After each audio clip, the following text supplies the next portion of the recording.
할렐루야. 2021년 6월 16일 수요 온라인 예배 나오신 여러분 주님의 이름으로 축복하고 환영합니다. 우리에게 3일의 이 시간이 늘 주님 곁을 소망하면서 우리의 삶으로 영광 받을 주님 앞에 입술의 고백과 마음의 고백 함께 드리는 귀한 시간 되기를 소망합니다. 함께 찬양하겠습니다.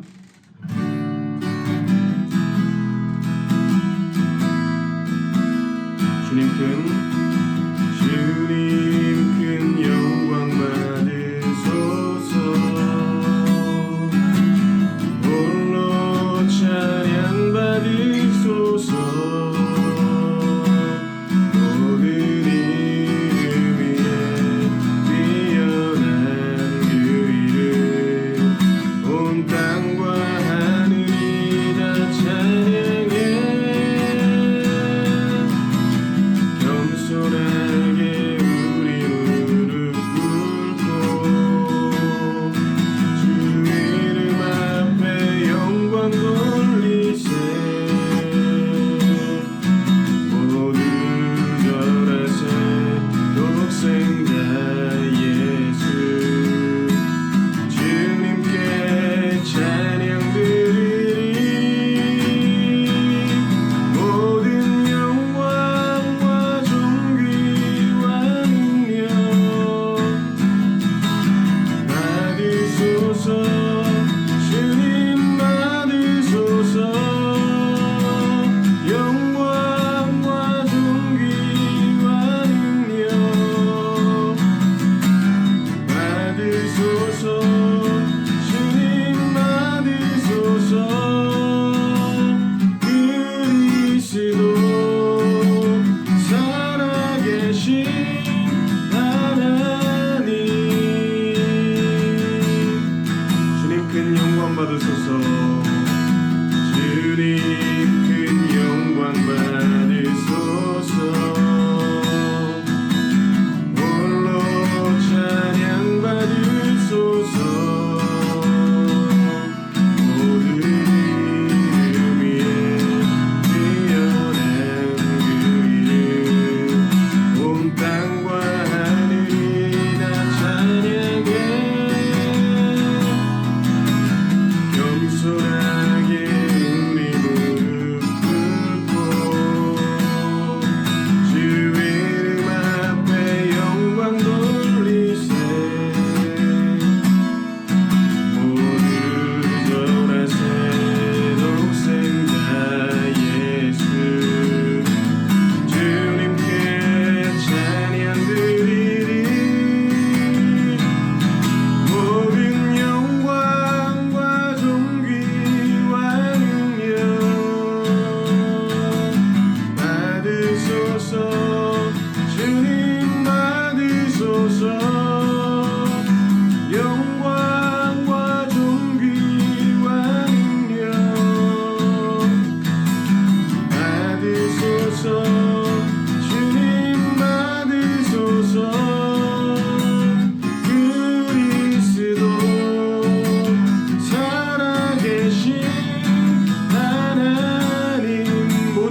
내가 주의 임재 안에서 내가 주의 임재 안에서 함께 기도할 때 하나님 입술로 고백한 우리의 고백이 삶의 방식과 삶의 태도가 될 수 있게 인도하여 주시옵소서. 그래서 어린 양 예수 그리스도가 우리의 평생 삶 속에 충분한 존재임을 매일의 삶에서 고백하며 살아갈 수 있도록 주님 우리의 삶을 인도해 주시옵소서. 자, 입술로 함께 기도하며 소망합니다. 함께 기도하겠습니다.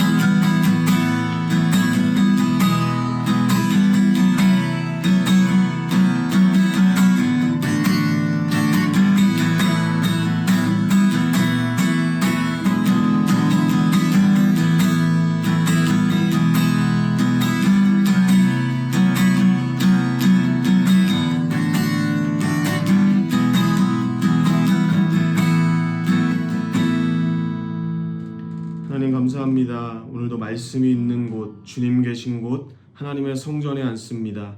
각자의 처소에 주님 임하여 주시고 말씀을 듣는 자리에 머물기를 원하는 심령들이 말씀을 듣는 자리뿐만 아니라 말씀을 살아내는 자리까지 나아갈 수 있도록 주님 함께하여 주시옵소서. 말씀을 전하시는 목사님 생명의 말씀을 들고 서실 때 그 말씀에 우리의 영혼이 반응하게 하시고 선포하시는 자리에 서신 목사님께서 그 말씀이 잘 대언될 수 있도록 그 입술에 하나님의 능력으로 함께하여 주시옵소서. 모든 말씀 감사드리며 거룩하신 예수님의 이름으로 기도드렸습니다. 아멘. 오늘 주신 하나님의 말씀 베드로후서 1장 12절로 21절의 말씀입니다. 그러므로 너희가 이것을 알고 이미 있는 진리에 서 있으나 내가 항상 너희에게 생각나게 하려 하노라. 내가 이 장막에 있을 동안에 너희를 일깨워 생각나게 함이 옳은 줄로 여기노니 이는 우리 주 예수 그리스도께서 내게 지시한 것 같이 나도 나의 장막을 벗어날 것이 임박한 줄을 알미라. 내가 힘써 너희로 하여금 내가 떠난 후에라도 어느 때나 이런 것을 생각나게 하려 하노라. 우리 주 예수 그리스도의 능력과 강림하심을 너희에게 알게 한 것이 교묘히 만든 이야기를 따른 것이 아니요 우리는 그의 크신 위엄을 친히 본 자라. 지극히 큰 영광 중에서 이러한 소리가 그에게 나기를 이는 내 사랑하는 아들이요 내 기뻐하는 자라 하실 때에 그가 하나님 아버지께 존귀와 영광을 받으셨느니라. 이 소리는 우리가 그와 함께 거룩한 산에 있을 때에 하늘로부터 난 것을 들은 것이라. 또 우리에게는 더 확실한 예언이 있어 어두운 데를 비추는 등불과 같으니 날이 새어 샛별이 너희 마음에 떠오르기까지 너희가 이것을 주의하는 것이 옳으니라. 먼저 알 것은 성경의 모든 예언은 사사로이 풀 것이 아니니 예언은 언제든지 사람의 뜻으로 낸 것이 아니요 오직 성령의 감동하심을 받은 사람들이 하나님께 받아 말한 것임이라. 아멘. 오늘은 그리스도의 영광이라는 제목으로 주의 말씀 증거하도록 하겠습니다. 여러분이 거하시는 그 자리자리마다 하나님의 영광이 충만하게 임하여서 그 안에서 참된 은혜와 자유함과 회복을 경험하게 되시기를 주님의 이름으로 축복합니다. 청개구리 이야기 아마 어려서부터 많이 들어보셨을 것입니다. 말을 꼭 반대로 따라하는 아들 청개구리를 둔 엄마 청개구리는 죽어서 산에 묻히고 싶어가지고 아들 청개구리에게 유언을 하지요. 냇가에 묻어다라. 그런데 뒤늦게 자신의 잘못을 깨달은 아들 청개구리가 엄마의 유언대로 냇가에 무덤을 만들어 비가만 오면 엄마의 무덤이 떠내려갈까봐 울었다라고 하는 이야기가 있습니다.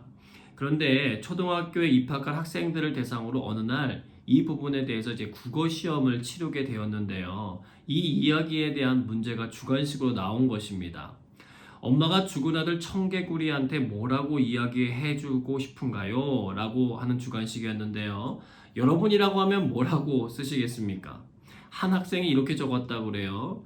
새끼 청개구리야, 걱정하지 마. 곧 새엄마 청개구리가 생길 거야. 그래서 선생님들이 한바탕 웃었다는 이야기가 있어요. 여러분, 유언을 지킨 청개구리보다 청개구리 아픈 마음을 보듬어주고 있는 어린 친구의 마음이 기특합니다. 여튼 고인이 남긴 유언은 힘이 있다라고 하는 것을 사람들이 알고 있다는 것입니다. 오늘 우리가 읽은 베드로후서는 베드로의 유언 설교입니다. 베드로서 1장 14절입니다. 이는 우리 주 예수 그리스도께서 내게 지시한 것 같이 나도 나의 장막을 벗어날 것이 임박한 줄을 알미라. 그는 자신의 죽음이 임박했다라고 하는 것을 알았습니다. 시한부 선고를 받은 사람들이 자신들의 삶을 정리하는 것처럼 그는 자신이 사랑하는 성도들에게 자신의 삶을 정돈하면서 편지를 쓰고 있습니다. 마치 오래전 예수님께서 자신의 십자가 죽음을 앞두고 제자들에게 이런저런 당부의 말씀을 건네주셨던 것처럼 사도 베드로도 이제 교회의 성도들에게 이런저런 당부의 말을 전하고 있는 것입니다. 그의 생애 마지막 설교이기도 합니다. 자신의 삶을 정리하며 그가 기억해내고 전해하려고 했던 것이 무엇인지 함께 살펴보면서 오늘 이 땅을 살아가고 있는 우리들이 정말 붙들고 살아가야 하는 것들이 무엇인지에 대해서 깊이 묵상해 보는 시간이 되기를 소망합니다. 베드로후서 1장 12절로 13절입니다. 그러므로 너희가 이것을 알고 이미 있는 진리에 서 있으나 내가 항상 너희에게 생각나게 하려 하노라. 내가 이 장막에 있을 동안에 너희를 일깨워 생각나게 함이 옳은 줄로 여기노니. 여러분, 지금 이 서신을 받고 있는 대상자들이 어떤 사람인지 알 수 있어요. 그들은 하나님의 복음의 진리를 전혀 모르는 교회 바깥의 사람들이 아닙니다. 진리를 알 뿐 아니라 그 진리 위에 서 있는 사람들입니다. 여기서 이 서 있다라고 하는 헬라어는 견고하고 흔들리지 않고 확고하게 서 있다라고 하는 표현입니다. 그냥 적당히 기대어 있는 사람들이 아니라는 거예요. 여러분, 그도 그럴 것이 그 당시 로마의 통치를 받는 전 지역은요, 황제 숭배를 강요하는 공권력을 따르지 않아서 그리스도인들이 굉장히 심한 박해와 압제를 경험하고 있는 상황이었습니다. 교회에 발을 들였던 사람들도 예수 그리스도를 부인하고 떠나가는 시절이었습니다. 그러니 남겨져 있는 사람들은 그 모든 것들을 다 감내해 가면서 견딜 수 있는 사람들이었던 것입니다. 베드로의 이 말이 절대로 자신의 말을 잘 전달하기 위해서 그냥 앞선 서두에 칭찬 정도로 그냥 여겨질 가벼운 말이 아니라는 것입니다. 문제는요, 그들이 외부의 위협으로부터는 잘 대처해 나가고 있었는데 내부적인 균열을 주는 거짓 교사에 대한 대처는 약했다라고 하는 거예요. 여러분, 교회가 무너지는 것은요, 외부의 탄압 때문이 아닙니다. 오히려 외부에서 탄압받을 때요, 교회는 정금과 같은 신앙인들이 깊이 뿌리를 내리면서 더욱더 견고해지는 시간이 되었어요. 문제는 내부에서 썩는 게 문제입니다. 하나님으로부터 온 것이 아닌 잘못된 교리와 가치관들이 교회를 혼잡케 할 때에 교회는 항상 무너졌습니다. 베드로는 그것을 알기 때문에 위기에 놓여졌지만 자신들의 상황을 잘 모르고 있는 성도들에게 너희들 생각해야 될 것이 있어. 꼭 기억해야 될 것이 있어 라고 하면서 말해주는 거예요. 이것은 2021년 외부적으로도 그리고 내부적으로도 수많은 어려움 가운데 있는 우리 교회들이 들어야 될 중요한 메시지이기도 합니다. 베드로는 그 누구도 고백하지 못했던 주님에 대한 믿음을 분명하게 고백했던 사람이에요. 누가 봐도 야, 이 사람 정말 대단한 사람이구나 라고 하는 생각이 들 정도의 사람이에요. 제자들이 모두 물 위를 걸어오시는 예수님을 보고 무서워서 벌벌벌 떨고 있을 때에 베드로는요, 만일 주님이시라면 저로 명하사 이 물 위를 걷게 하소서라고 말했던 사람이에요. 그리고 실제로 물 위를 걸어갔던 사람이기도 합니다. 물론 얼마 못 가서 믿음이 없어가지고 빠지긴 했지만 그래도 그 시도 자체가 너무 놀라운 거 아닙니까? 또 주는 그리스도시요 살아계신 하나님의 아들이십니다라고 분명히 고백했던 사람이고요. 사람들이 예수님의 자신의 십자가 죽음을 예언하면서 피와 살 설교를 이렇게 하실 때에 듣고는 아우 어려워 하면서 떠나가고 있을 때에 영생의 말씀이 여기 있는데 어디를 가겠냐고 하면서 주님 곁을 지켰던 제자가 베드로입니다. 물론 그 역시 자만의 심 덕분에 무너졌죠. 자신은 절대로 주님을 버리지 않을 거라고 호언장담합니다. 예수님이 십자가의 길을 가르친다고 말씀하실 때에는요, 깊이 생각하지도 않고요, 자신의 감정에 휩싸여 가지고요, 예수님 절대 안 됩니다라고 말했던 사람이에요. 그랬다가 정신이 번쩍 나도록 혼나기도 하고요, 예수님의 예언대로 3번이나 예수님 모른다고 부인하고는 그 사실을 깨달아 가지고요, 밖에 나가서 심히 통곡하기도 했던 사람이기도 합니다. 정말 높낮이 낙차가 너무 커서 신앙의 롤러코스터를 제대로 탄 사람이라고 말할 수 있는 사람이 베드로예요. 초창기 부흥하는 교회 현장 속에서 자신의 재산을 일부 숨기고 거짓으로 전 재산이라고 말하며 들고 왔던 아나니아, 삽비라 그 부부의 죽음을 맞이하는 현장을 지휘한 사람도 베드로였습니다. 그는 항상 부흥의 현장 한복판에도 도사리고 있는 악의 실체와 죄의 깊은 뿌리를 발견해낼 수 있었고 치리할 수 있는 능력이 있었던 사람이라는 거예요. 그런 그가 힘주어서 말하고 있어요. 베드로서 1장 15절입니다. 내가 힘써 너희로 하여금 내가 떠난 후에라도 어느 때나 이런 것을 생각나게 하려 하노라. 베드로의 간절함이 깊이 배어 있다는 거예요. 내가 떠난 후에라도, 내가 떠난 후에라도. 노만 빈센트 필 박사가 겪은 일화가 있어요. 하루는 52세의 남자가 사업에 실패하고 정말 깊은 실망에 빠져가지고 친구의 권유를 겨우 받아서 자신을 만나러 왔다는 거예요. 그는 앉자마자 박사님, 저는 이제 모든 게 다 끝나버렸습니다. 모두 다 사라져버렸어요. 이제는요, 희망도 없고요, 재생하기에는 제 나이도 너무 많습니다. 그의 말대로 정말 그의 눈동자는 힘이 하나도 없었고요, 얼굴 표정을 보니까 정말 완전히 기진맥진해서 절망 상태에 사로잡혀 있었습니다. 박사는 말하기 시작했어요. 그렇다면 오늘 이 시간 당신의 귀중한 재산이 얼마나 남아있는지 한번 살펴봅시다. 아니, 아무것도 없는데 뭘 적는다는 말이시죠? 예, 괜찮아요. 한번 적어보죠. 부인 혹시 계십니까? 예, 있죠. 결혼생활 30년 동안 저에게 정말 힘이 돼준 사람입니다. 자녀가 혹시 있으신가요? 예, 3명인데 참 착하게 자랍니다. 친구가 있으신가요? 네, 정말 좋은 친구들이 몇 명 있습니다. 건강은 좀 어떠세요? 별로 아픈 적 없이 건강합니다. 그럼 미국에 대해서는 어떻게 생각하시나요? 할 일 많은 나라죠. 마지막으로 그럼 묻겠습니다. 하나님을 믿으십니까? 예, 믿습니다. 당신의 재산 목록이 정리되었습니다. 그러면서 하나하나 조목조목 적어서 얘기해 줍니다. 첫째, 훌륭한 부인이 있다. 둘째, 사랑스러운 자녀가 3명 있다. 3, 의리 있는 친구가 있다. 4, 건강이 있다. 5, 미국에 할 일이 있다. 6, 신앙이 있다. 이렇게 읊어주고는 이렇게 묻는 거예요. 당신이 잃어버린 사업과 여기에 기록된 재산 중에 어떤 것이 더 크다고 생각하십니까? 그는 대답을 못하고 부끄러운 듯이 웃었어요. 그랬더니 이렇게 말합니다. 당신에게 상상할 수 없는 큰 보화가 현재 남아 있습니다. 그러니 용기를 내십시오. 그는 돌아갔고 제2의 인생을 잘 살아가기 시작했다라고 하는 것입니다. 여러분, 내 인생의 마지막 순간이라고 생각되는 시간은 사람마다 다르긴 하지만 우리의 계획과 다르게 매우 빨리 찾아올 수 있다라고 하는 것을 기억하셔야 합니다. 내가 떠난 후에라도 라는 이 생각을 하면서 사는 삶과 이 생각을 전혀 하지 않으면서 살아가는 삶은 다를 수밖에 없다는 거예요.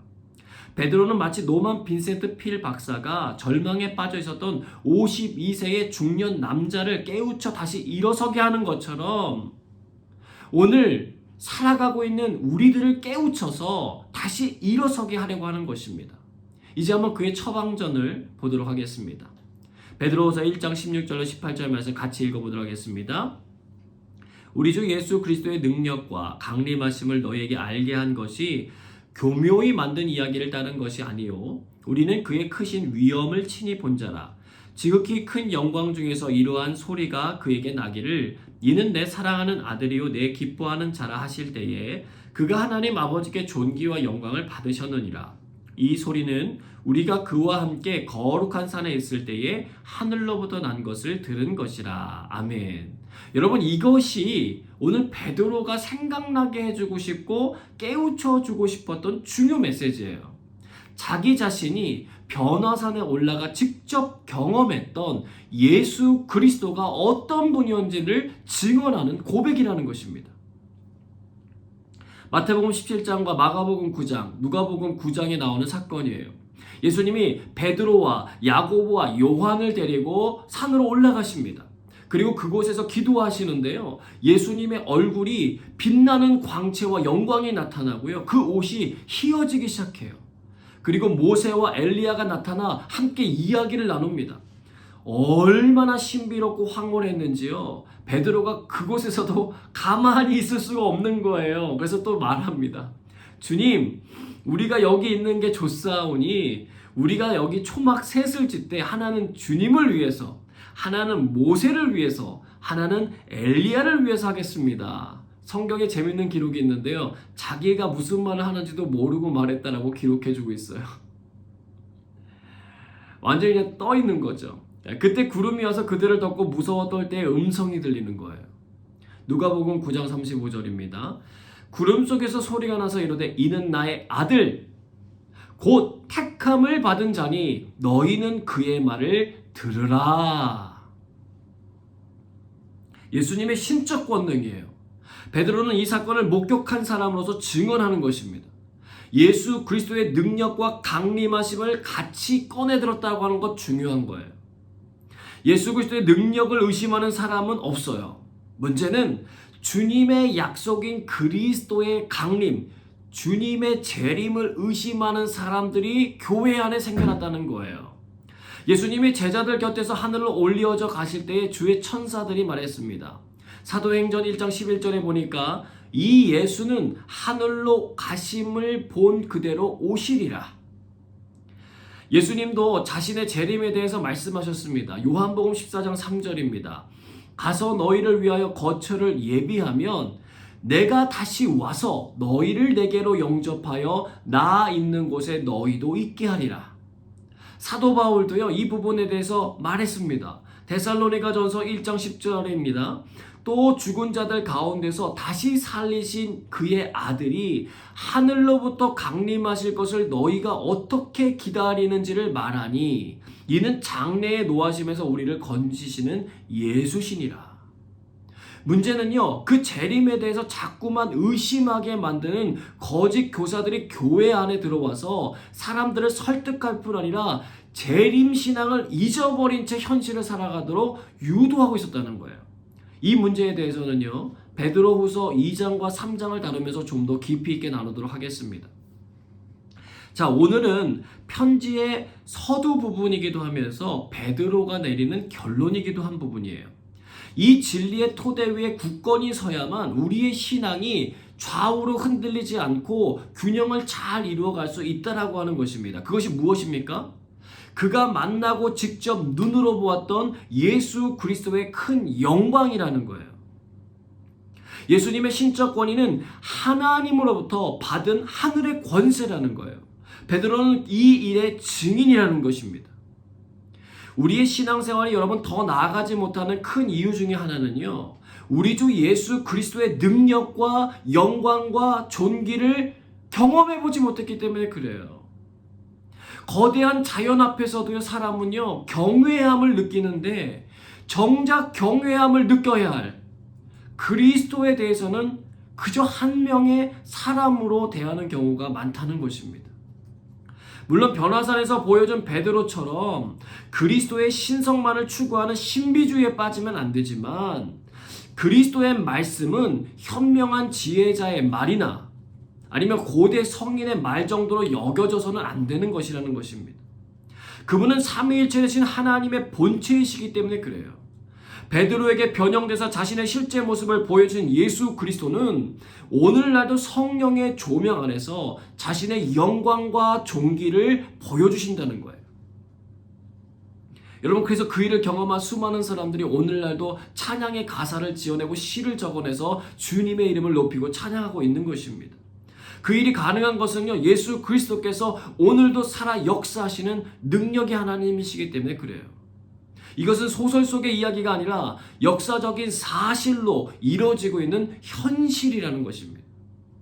바라기는 베드로가 경험하여 말했던 영광과 존귀를 받으신 예수 그리스도를 저와 여러분 모두가 실제로 늘 만나고 경험하며 살게 되는 은혜가 있으시기를 축복합니다. 그분을 만나게 되시기를 사모하시기를 바랍니다. 문제는요, 예수님의 영광을 경험하여서 그 토대 위에 세워진 교회 안에 항상 도사리고 있는 위험이 있다는 거예요. 그건 뭐냐면 교묘히 만든 이야기들이 있다는 거예요. 사실이 아닌데 사실처럼 말하는 사람들이 있다는 거예요. 그들의 배후에는 우리를 진리로부터 멀어지게 만들려고 하는 사단의 움직임이 있어요. 우리가 항상 생각하고 일깨워 진리 위에 바로 서야 하는 이유이기도 합니다.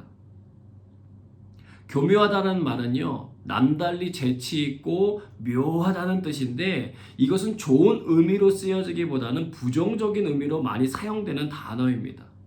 분별하는 힘과 지혜가 없으면요, 휩쓸려 버리기 쉬운 말이에요.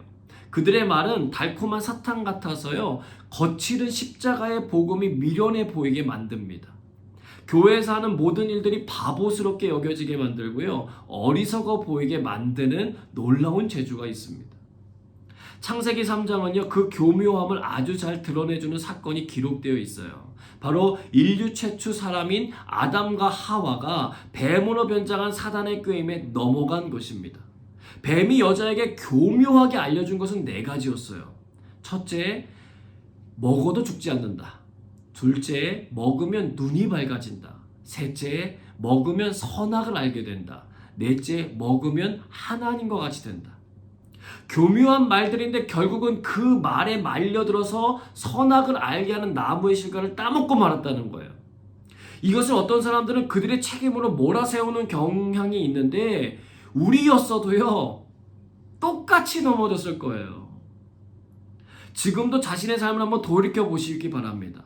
여러분, 하나님의 말씀을 지키며 사십니까? 아니면 이 정도는 괜찮겠지 않을까 하면서 안 지키고 살아가십니까?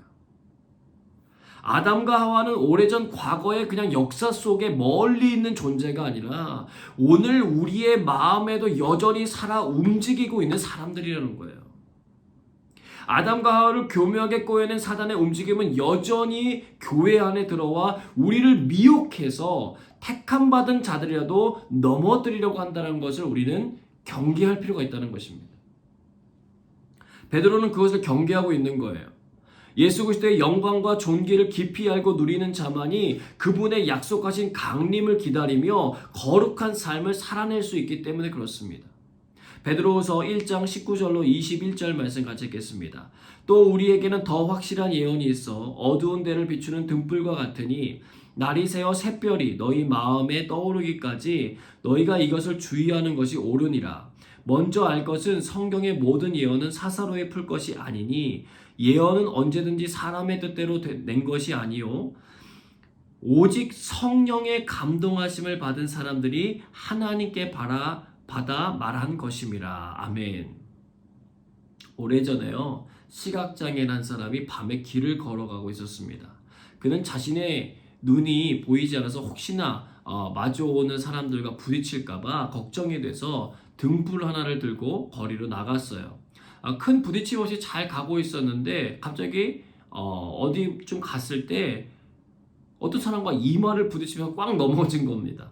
그는 일어나서 자기를 털고, 아니 저는 앞을 못 보니까 어쩔 수가 없는데 당신은 왜 제가 들고 있는 등불을 피하지 않았습니까? 라고 묻는 거예요. 그러자 반대편에 있는 사람이 말하는 거예요. 아이고 미안합니다. 그런데 있잖아요, 당신이 들고 있는 그 등불 꺼져 있어요. 그는 자신의 등불이 꺼진 줄 몰랐던 것입니다. 사랑하는 영광 가족 여러분, 하나님은 예언의 책인 성경을 우리에게 주셨어요. 그리고 이 성경 안에는 예수 그리스도를 직접 경험했던 증인들의 고백이 담겨져 있습니다. 특히 그 증인들은 성령을 받기 이전의 사람들이 아니라 예수님의 약속을 기다려 보내신 성령을 경험하고 누리며 살고 있는 사람들입니다. 성령의 조명 아래 그들이 하는 증언이 힘이 있는 것입니다. 그래서 사도행전은요, 성령과 증인이라고 하는 사도들의 역사의 가장 중요한 관점을 가지고 풀어나가는 책이에요. 오늘 베드로서도 마찬가지입니다. 동방의 박사들이 별을 보고 찾아와 헤롯 대왕에게 유대인의 왕으로 나신 이가 어디 있느냐고 물었을 때에 그들은 정답을 모르지 않았어요. 놀랍게도 예언을 찾아냅니다. 왕이 모든 대제사장과 백성의 서기관들을 모아서 그리스도가 어디서 나겠냐고 물었어요. 그러자 마태복음 2장 5절로 6절입니다.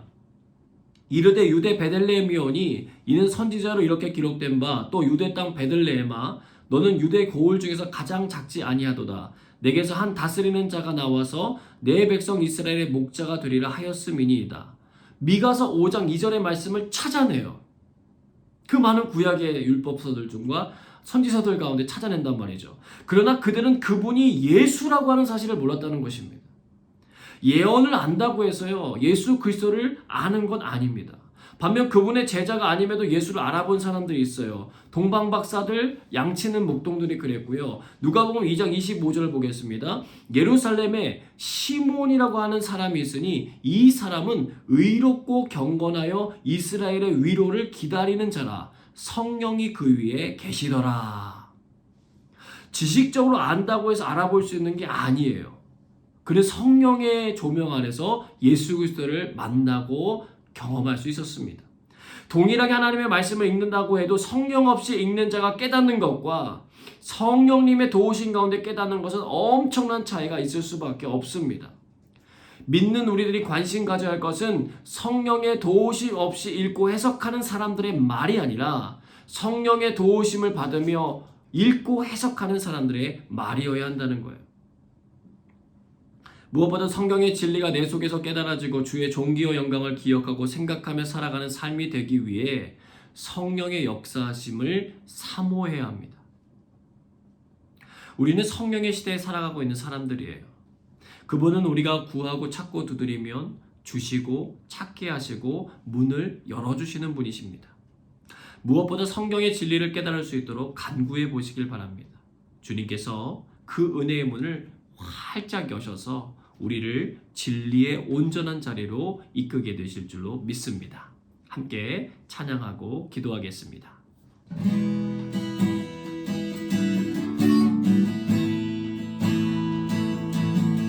나의 안에 거하라. 나는 내 하나님이니 모든 환난 가운데 너를 지키는 자라. 두려워하지 말라. 내가 널 도와주리니 놀라지 말라. 내 손 잡아주리라. 나의 안에 거하라. 나의 안에 거하라. 나는 내 하나님이니 모든 환난 가운데 너를 지키는 자라. 두려워하지 말라. 내가 널 도와주리니 놀라지 말라. 내 손 잡아주리라. 내가 너를 지명하여 불렀나니 너는 내 것이라. 내 것이라. 너의 하나님이라. 내가 너를 보배롭고 존귀하게 여기노라. 너를 사랑하는 내 여호와라. 내가 너를 지명하여 불렀나니 너는 내 것이라. 내 것이라. 너의 하나님이라. 내가 너를 보배롭고 존귀하게 여기노라.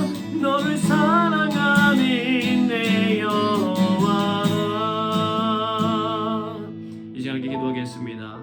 영원히 살 것처럼 교만하게 살았던 우리의 삶을 회개합니다.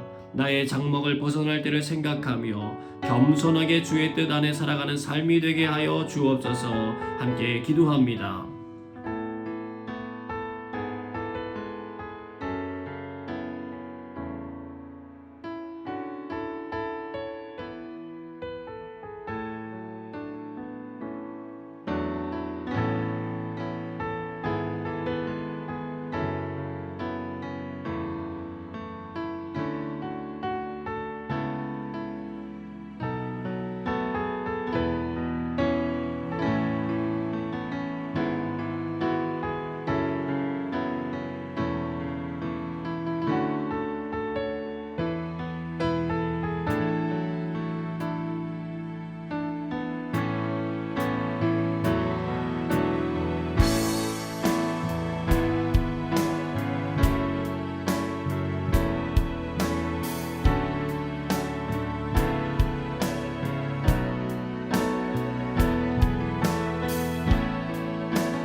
그리스도의 영광과 존귀를 경험하고 진리의 말씀을 깨달을 수 있도록 성령님 우리를 인도하여 주시옵소서.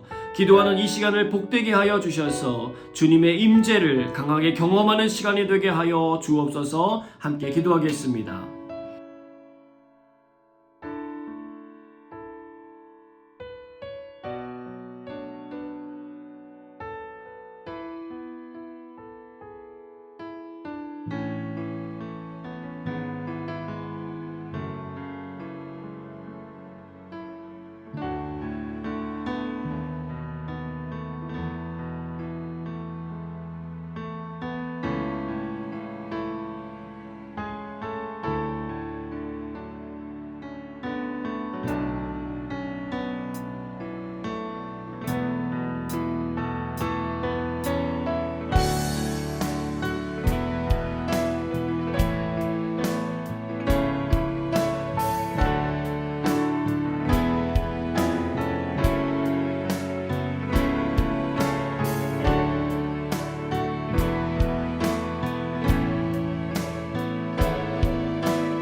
온 세계 열방이 백신을 발명하고 맞기 위하여 애쓰는 것처럼 그리스도의 말씀의 백신을 깨닫고 맞기 위하여 애쓰는 삶이 되게 하여 주옵소서. 주의 말씀의 능력이 우리 싱가포르, 한국을 벗어난 모든 세계 열방 가운데 임하여지게 하여 주옵소서. 하나님 나라를 꿈꾸며 함께 기도하겠습니다.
우리 교회가 말씀과 기도로 거룩함을 이루어가게 하시고 교묘하게 우리를 넘어뜨리려고 하는 사단의 거짓된 계략에 넘어가지 아니하고 주의 말씀을 따라 순종하며 살아가는 교회 되게 하여 주옵소서. 여러가지 개인적인 기도 제목 가지고 하나님께 합심하여 기도하며 나가겠습니다.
조용히 주님의 음성을 듣는 기도하도록 하겠습니다.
하나님, 이 땅에 살지만 하나님께서 부르실 날을 기대하고 기다리며 사는 삶이 되게 하여 주옵소서.